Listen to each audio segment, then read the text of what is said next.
Sunday. கத்தாரில் எங்களுக்கு வாரத்தின் முதல் நாள். காலையில் வேறு கொஞ்சம் லேட்டாக எழுந்திரிச்சிட்டேன்னு சொல்லி அவசர அவசரமாக குக் பண்ணிகிட்டு இருந்தேன். குக் பண்ண கேஸ் தீர்ந்து போச்சு. நானும் பார்த்துட்டேன், எப்போவுமே அது வந்து சுதாகர் வீட்டில் இல்லாத டைமில் தான் கரெக்டாக இந்த கேஸு காலி ஆகுது. ஸோ அதனால் அப்படி அப்படியே எல்லாம் எடுத்து மூடி வச்சுட்டு இப்போ வந்து ஆஃபீஸ்க்கு டைமிங்க்கு போயிடலான்னு சந்தோஷப்படுறதா, இல்லை எல்லாமே பாதியில் நிற்கிது. பருப்பு பாதி வந்து பாதியில் இருக்குது, அரிசி ஊற போட்டது அப்படியே இருக்குது, காய் கட் பண்ணது பாதி கட் பண்ண அதுக்குள்ளே கேஸ் தீர்ந்துச்சுன்னு மூடி வச்சுட்டேன். இப்போ இதெல்லாம் அப்படி அப்படியே இருக்கேன்னு ஃபீல் பண்ணுறதா, சரி ஆஃபீஸ்க்கு கரெக்ட் டைம் போயிடலான்னு சந்தோஷப்படுறதான்னு தெரியல.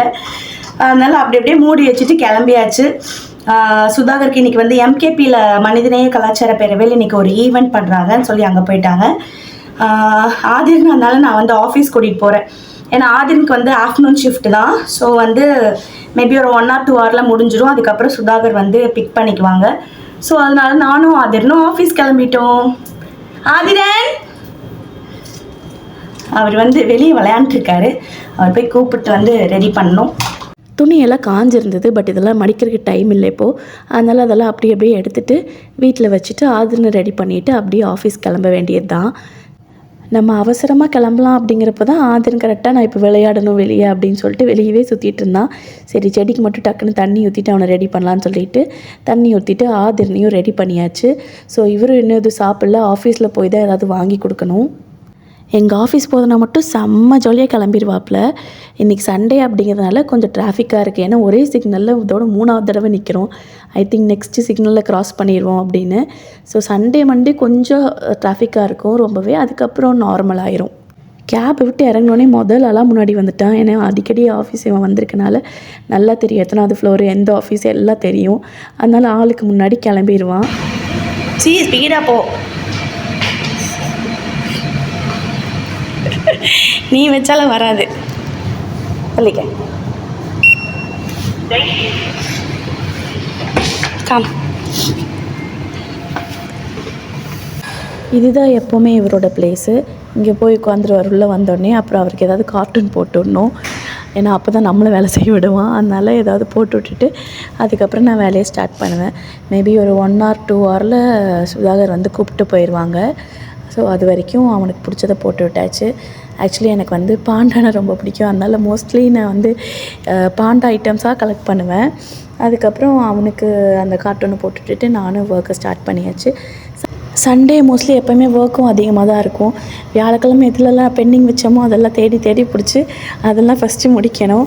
அதனால் அந்த வேலையெல்லாம் பண்ணிகிட்டு இருந்தேன். அப்போ தான் மனசில் நினச்சிட்டே வேலை செஞ்சுட்டு இருந்தேன். பரவாயில்லையே ஆதிரன் அமைதியாக இருக்கானே, இன்னும் நம்மளை கூப்பிடலையே அப்படின்னு சொல்லி நினச்சிட்டு வேலை செஞ்சுட்டு இருந்தேன். அது கேட்டுச்சோ என்னமோ கொஞ்ச நேரத்துலேயே வந்துட்டான். அதை இது எனக்கு பிடிக்கல, வேறு மாற்றணும் அப்படின்னு சொல்லிட்டு அங்கேருந்து ஓடி வந்துட்டான். வேணும், வாட் யூ வாண்ட்? நீயும் என் பக்கத்துலேயே வந்து உட்காருன்னு என்னையும் இழுத்துட்டு வந்துட்டான். சரின்னு லேப்டாப் தூக்கிட்டு நானும் கான்ஃபரன்ஸ் ரூம்லேயே உட்காந்துட்டேன். சுதாகர் வந்து ஒரு 11:30 ஆயிடுச்சு அவங்க வரதுக்கே. சரின்னு சொல்லிட்டு நாங்கள் இன்னும் பிரேக்ஃபாஸ்ட்டே சாப்பிடல.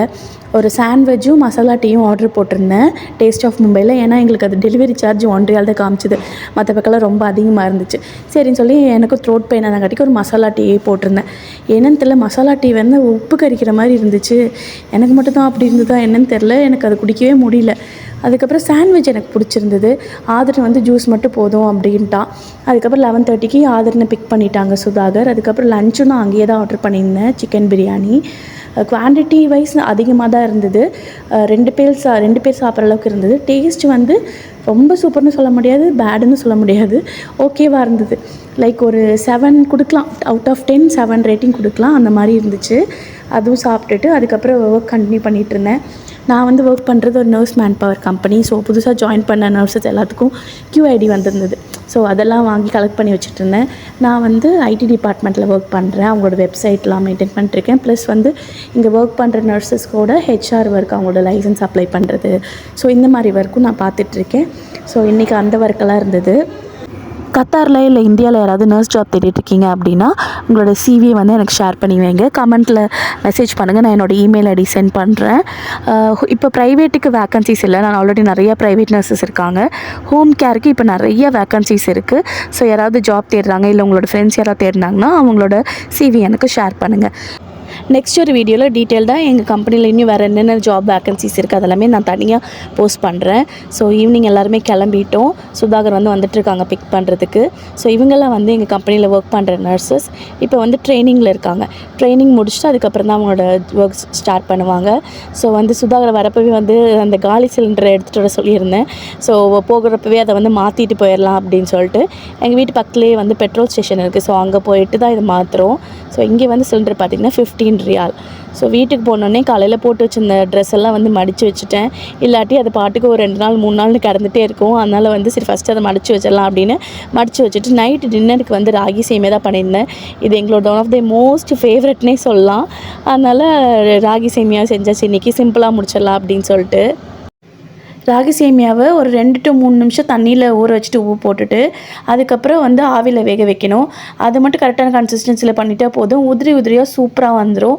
அதுக்கப்புறம் எண்ணெயில் கடுகு, கடலைப்பருப்பு, அதுக்கப்புறம் உளுத்தம் பருப்பெல்லாம் போட்டு தாளிச்சிட்டு வெங்காயம், பச்சை மிளகா, வரமிளகா, கருவேப்பிலெல்லாம் போட்டு அதையும் தாளிச்சிட்டு நான் ஆல்ரெடி ராகி சேமியாவில் கொஞ்சம் உப்பு ஆட் பண்ணியிருந்தேன்.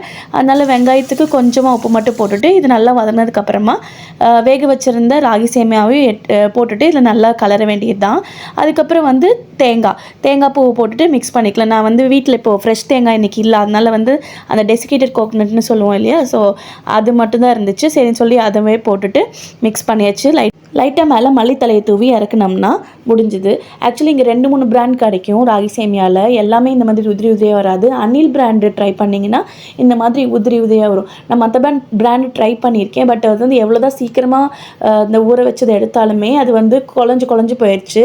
நான் இந்த அனில் பிராண்ட் அஜோ சூப்பர் மார்க்கெட்டில் வாங்கியிருந்தேன். ஸோ அனில் பிராண்டோடது எனக்கு பிடிச்சிருக்கு. இந்த மாதிரி உதிரியாக வரும். ஸோ இதுதான் எங்களோட டின்னர். நெக்ஸ்ட் vlogல மீட் பண்ணுறேன். பாய்.